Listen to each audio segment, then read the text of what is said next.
केवल अपने पॉलिटिकल स्वार्थ के लिए उन्होंने अन्याय किया है।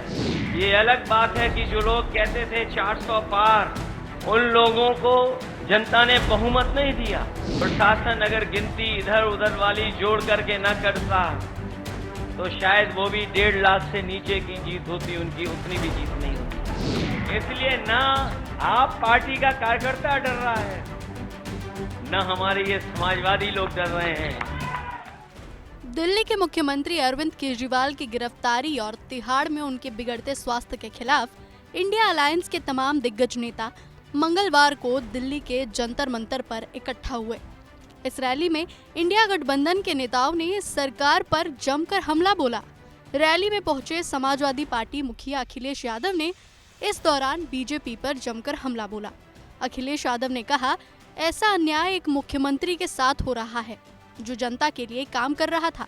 स्वार्थ के लिए उन्होंने अन्याय किया है।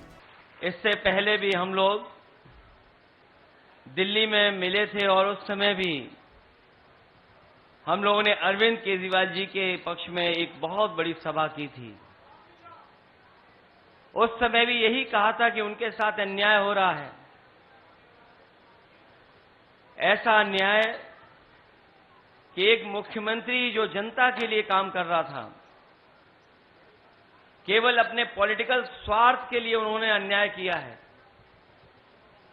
केवल एक संदेश देने के लिए कि वो कितने ताकतवर हैं। उन्हीं ताकतवर लोगों को मैं कहना चाहता हूं कि लोकतंत्र में सबसे बड़ी ताकत अगर किसी के पास है वो जनता के पास है। बीजेपी और पीएम मोदी पर हमला करते हुए अखिलेश यादव ने आगे कहा, जो लोग कहते थे 400 पार, उन्हें जनता ने बहुमत नहीं दिया। पीएम जीते जरूर हैं, लेकिन वो वोटों से हारे हैं। ये अलग बात है कि जो लोग कहते थे 400 पार,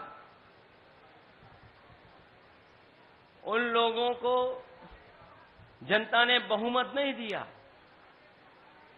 और जिस प्रदेश से हम लोग आते हैं, उत्तर प्रदेश में, जहां वो दावा करते थे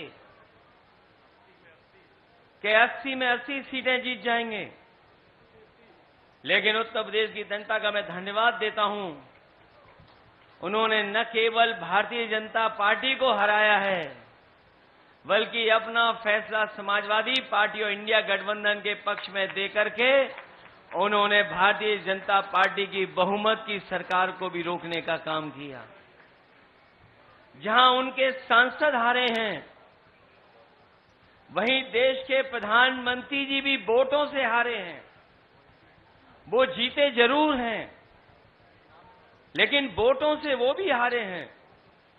कहां 5 लाख के लगभग वोट से जीतने वाले थे, या वो लोग दावा कर रहे थे कि 10 लाख वोट से जीतेंगे, लेकिन प्रशासन अगर गिनती इधर उधर वाली जोड़ करके न करता तो शायद वो भी 1.5 लाख से नीचे की जीत होती, उनकी उतनी भी जीत नहीं होती।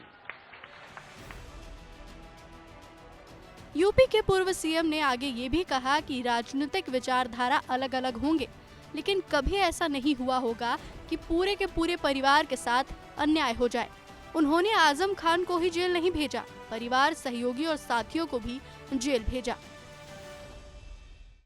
राजनीति में हो सकता है हमारी आपकी विचारधारा में हम कुछ स्वीकार करते हो, आप कुछ स्वीकार करते हो, लेकिन कभी ऐसा नहीं हुआ होगा कि पूरे के पूरे परिवार के साथ अन्याय हो जाए। केवल आदमी मोहम्मद आजम खान साहब को नहीं जेल भेजा, उनके परिवार के लोगों को भी, उनके तमाम सहयोगी साथियों को भी। यहां पर मुझे दिखाई दे रहा है जिन पर झूठे मुकदमे लगे हैं, कुछ दिन वो भी जेल हो आए, लेकिन वो डरने वालों में से नहीं है। अखिलेश यादव ने आगे कहा कि अरविंद केजरीवाल की हेल्थ को लेकर चिंता है। उनके खिलाफ जितने मुकदमे हैं वो खत्म होने चाहिए, जेल से रिहा करना चाहिए। उनके स्वास्थ्य को लेकर के अरविंद केजरीवाल जी को जो चिंता है, जहां कार्यकर्ताओं को चिंता है, उनके परिवार और उनकी पत्नी को चिंता है, उतनी ही चिंता हम सबको है कि उनका स्वास्थ्य देखते हुए और एक मुख्यमंत्री को केवल पॉलिटिकल स्कोर अपना बेहतर बनाने के लिए अन्याय हुआ है। उनके खिलाफ जितने मुकदमे हैं सब खत्म होने चाहिए, उन्हें जेल से रिहा होना चाहिए।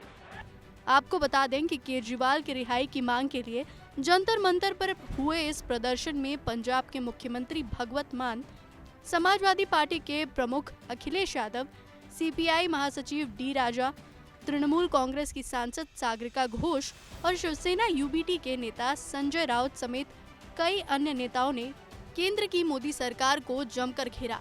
इंडिया अलायंस की रैली में राष्ट्रवादी कांग्रेस पार्टी, शरद चंद्र पवार एनसीपी एसपी के प्रमुख शरद पवार और लोकसभा में कांग्रेस के उपनेता गौरव गोगोई भी मौके पर मौजूद थे।